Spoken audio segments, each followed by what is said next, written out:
When we think of body types, many of us think of the traditional method that takes into account our hip measurements, our waist measurements, and our bust measurements. And then those are supposed to be used to identify one of, I think, 5 different body types, and then give us dressing tips based on those unique types. But what about the rest of our bodies? What about our facial features? Things like our prominent cheekbones, or our prominent chin, or our height, or the proportion of our head to the rest of our bodies.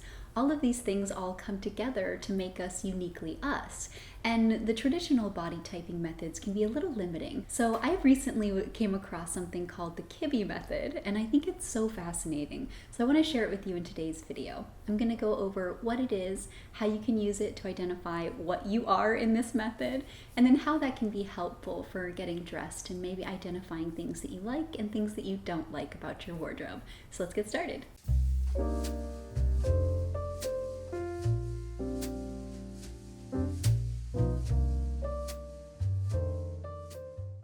Stylist David Kibbe believed that all of us are a mix of yin, or feminine and soft features, and yang, masculine and sharp features, and figuring out how much of each of these we have gives us one of 5 main body types and then 13 subtypes. So Kibbe believed that there were 5 main body types ranging from all yin to all yang, and these are dramatic, natural, classic, gamine, and romantic.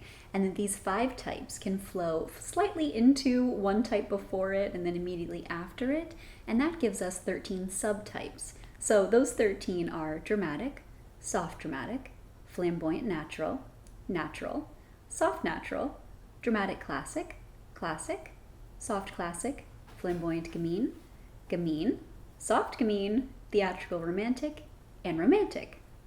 So to figure out which type you are, I recommend taking the quiz. I took it a couple times because it's kind of confusing at first, but I'll link it down below for you. And then start looking up some of the people that identify with those body types. There are so many great discussion boards. I'll link some good ones down below. But then also celebrities that have been identified as soft romantic, classic, etc., etc. And pinpointing which of those kind of look the most like you in your proportions can be really helpful in retaking the test. So for example, if I look at myself, I have a slightly rounded face, but I have high cheekbones and not too much drama going on. I also have slightly rounded shoulders, and I'm not tall and I'm not too petite. I'm kind of petite. And then based on these and the other characteristics in the quiz, I think that I'm soft classic, and this becomes really evident when I see myself in really structured pieces. I like them, obviously, I still wear them. I wear things that aren't supposed to be worn by my body type, but it explains why I really gravitate towards things with slightly billowy sleeves or no collar like I'm wearing today, and why I really feel at home in those pieces. And what I really like about this typing system is that it helps you almost find the tools necessary to identify maybe why you've always been drawn to something and why you really haven't been drawn to something else. So it helps give a little bit of justification. Maybe you really don't like how you look in a structured white button down, and this quiz can shed some light on that. So why is this information helpful, and how can it help you enhance your personal style and help you understand more about your personal tastes?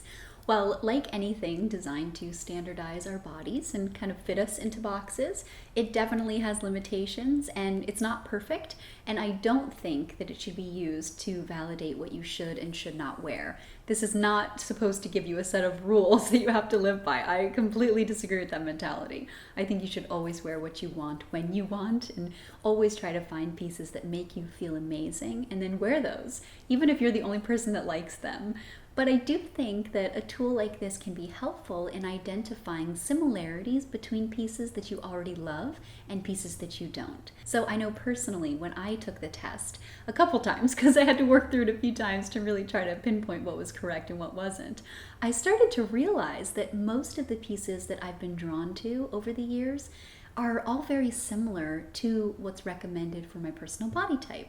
Now that doesn't mean I don't have pieces that aren't recommended, I definitely do, but I am gravitating more towards those things because they just feel in synergy with me, I guess. They just work, and I really like them. And I think that that's so cool. And I think that that's something that can save you a lot of time. So I think this can be a very helpful test if you've been a little bit lost in wardrobe curation. Maybe you're trying to find your personal, individual, unique wardrobe basics, and you keep going down the wrong path because you're following recommendations from someone that you respect and like, but they're so different than you.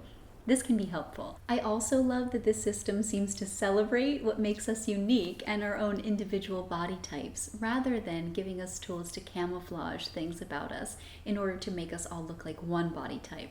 It really celebrates the difference, it seems, and I really like that.